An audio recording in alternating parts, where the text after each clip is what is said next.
Rešio čovek da se ubije, ali ne bi da ostavlja tragove iza sebe.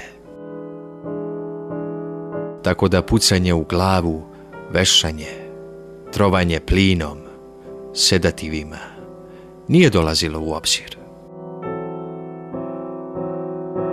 Hoće da se ubije, a da se ne zna ništa o njemu. Telo se uvek nađe, tragovi samospaljivanja. Želi da njegova smrt ne bude tuga nikome, ani trošak.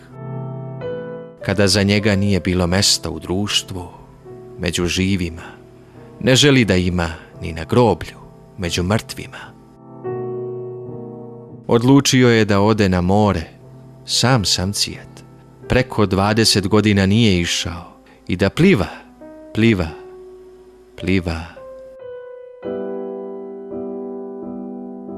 Dok ga ne pojedu ajkule, dok ga ne progutaju dubine, dok ga ne odnese pučina zauvek. I uradio je to jednoga dana. Niko nije znao šta je sa njim, gde je otišao, zašto se ne javlja. Niko, sve dok se nije vratio. Dobro pamtim njegove reči.